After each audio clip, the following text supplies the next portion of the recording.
This is amazing. This is finding identity through art. Ladies and gentlemen, big round of applause for the amazing Angie Hani!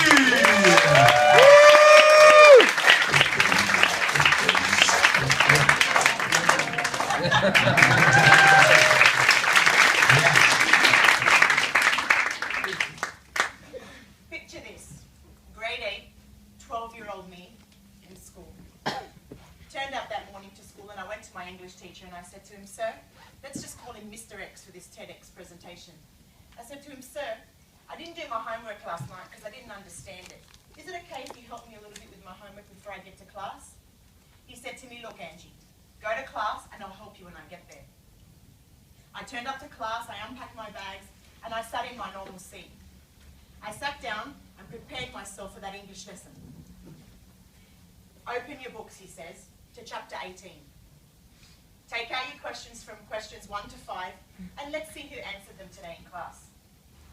He pointed around the room and he stopped at me. "Angie," he says, "stand up. Tell the class your answers to questions 1 to 5. Let them know your answers from last night." I said to him, "But sir, I spoke to you this morning and I told you that I didn't answer my questions. I didn't understand." He weaved through the desks in the classroom and he came closer to my desk and banged his hand on the table and said to me, "Is that because your father's a bloody Arab? Is that because your father can't read English?" I was shocked. My heart was racing. I didn't know what to do. I felt lost. I stood up in that class that day. I collected my books. I packed my bag and I left the classroom. I went straight to the principal's office and I demanded to see my father. I was in tears.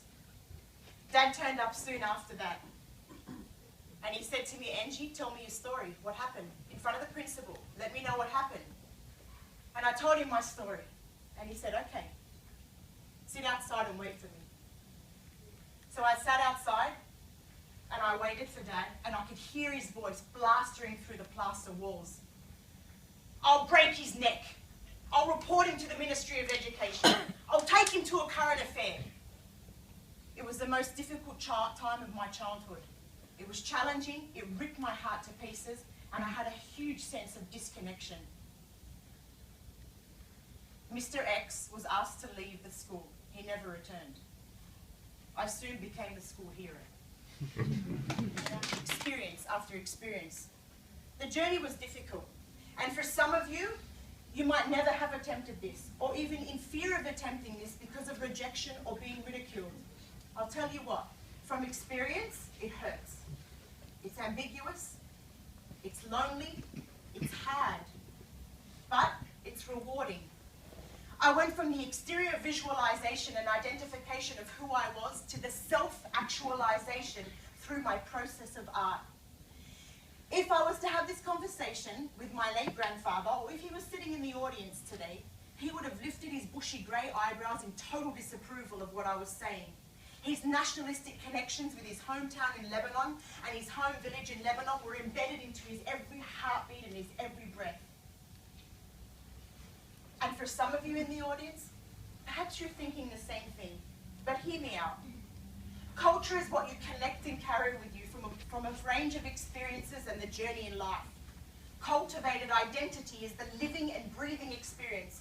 It is nurtured and developed day by day.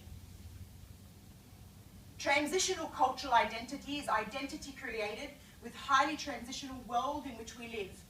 I believe culture is where you find yourself, where you connect, and where you find yourself most content in a particular time in your life. You see, deconstructing and reconstructing, this whole concept of ripping and reconstructing is paramount to the idea of self-actualization. Being born into a predetermined culture can be detrimental to creative innovation. Culture is grounded in experience of the moment. You have the choice to either reject it or accept it. Culture is the sensation of the senses, and art is the process of doing this. I believe culture is no longer defined by place, by space, by time, by land, or by religion. Yet, an identity across multiple experiences at different times of your lifetime.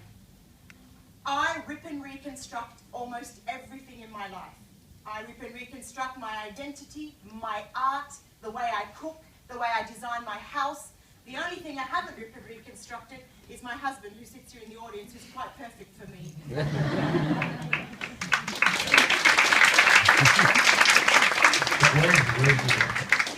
Stand up, Mama.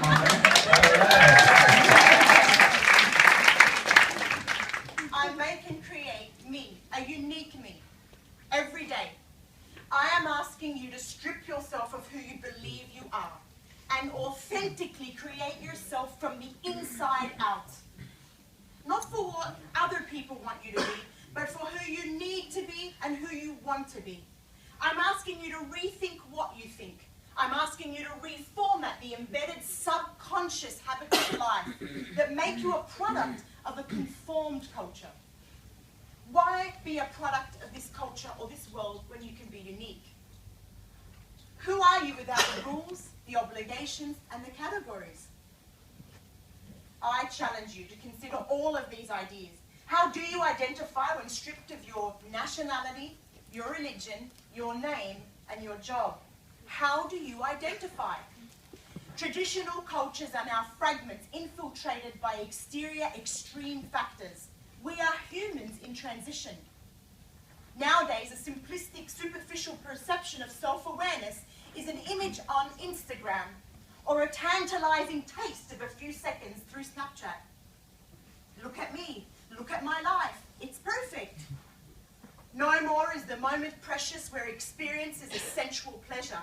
Instead, our lives are based through lenses. Increased social pressure to be what everyone else wants you to be, except for you. This leads me to the question, the deep notion of what it all means. How do we identify as humans if we don't even know ourselves, yet seem to know everything about everyone else? It's a question I ask you all. Every day we learn more and more about knowledge, about other people's lives. But if I was to ask you to write an essay about yourself, how hard would that be? With not using your name, your religion, or your nationality. What is your pure, genuine, unique existence among the 6.9 billion people we share the earth with? I took the road less traveled. I questioned conformity.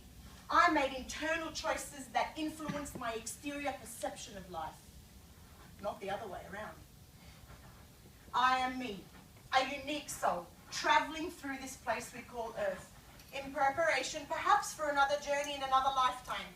I want to be the best soul I can possibly be. And that's why I constantly rip and reconstruct myself. However, I cannot find myself neither there or here or anywhere except within myself. Personally, I am no more or no less of one culture than another. My art students tell me that I'm a pretty good teacher at school. And I have 3 values that I've instilled for the past 18 years within my students. And those 3 values are respect, love, and self-awareness. These fundamental values are essential in building long-lasting connections with my students. As an educator, it is my responsibility to open doors closed by habit and to fuel a generation bombarded with visual imagery, information data, and constantly being banged to answer to social media and to conform. Through my art lesson, it is my responsibility to encourage them to etch into their own souls, to make sense out of nonsense, and perceive with unfiltered perspectives, and to be true to themselves. In the 55 minutes of my art class, it's the most challenging and powerful class where we have a rigorous lesson. We question the unquestionable and answer with deep, critical, analytical thought. Art is the tool used for tactile self-excavation. Art education, creation, and innovation is the intellectual process of self-identification. Art education allows students to be released from confined boundaries and step outside of their comfort zones. There's no wrong or right answer. There's no formulas. Only an experience to express and explore uniquely through artistic processes and unraveling the meaning through art creation. Curiosity is generated and expressed through concepts into visual bodies of words. My students create their own unique identity. Art class is the only class where anyone really cares of what you think. 2 weeks ago, my colleague and I, Mr. Bryn Bernard, had the opportunity of meeting the world-renowned Kuwaiti artist, Mr. Sami Mohammed. We sat down with Sami Mohammed and spoke to him about his process of art and his bodies of works that he's created.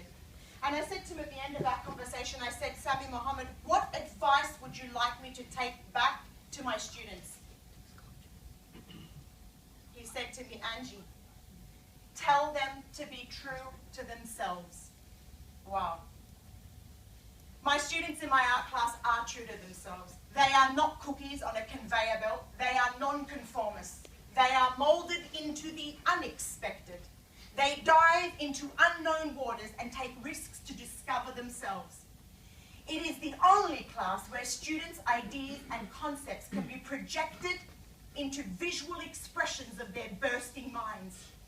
They exit my art class not recognizing themselves as they entered. So, why isn't this practiced in family, in classes, in businesses, and all institutions? Self-actualization leading to increased productivity, leading to increased creativity. Making wholesome, unique contributions to the world. There are many initiatives on the importance of stimulating the creative mind. One of the latest articles that I've read by Mr. Michael Keynes focuses on being implemented this creative idea in the Asian industry and Asian business districts. And it's called the Special Creative Zones.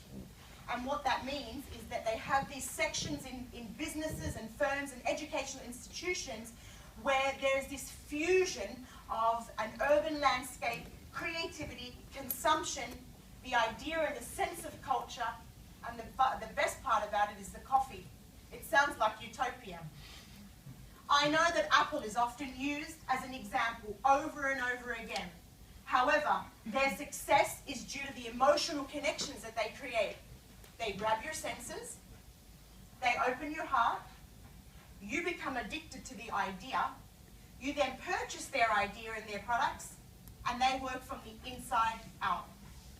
Audience, I challenge you today to broadcast your sense of creativity, reflecting fresh, unconventional journeys in this life. Instead of rolling out of bed every morning, jump out of bed every morning, excited to create a new you. If there is something that you take away with you today from this talk, for all the bank managers, business consultants, students, mothers, fathers, engineers, doctors, I leave you with the thought of practicing self-awareness and allowing yourselves to blossom through authentic awareness of who you are. My constant advice to my students for the past 18 years, and I'll pass this on to you today, is don't be afraid to be true to yourselves, whatever it takes. Be you. Be unique.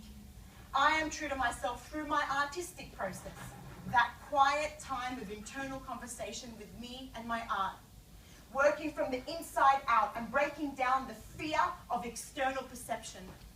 Don't be afraid to step outside of your comfort zone and challenge who you really are.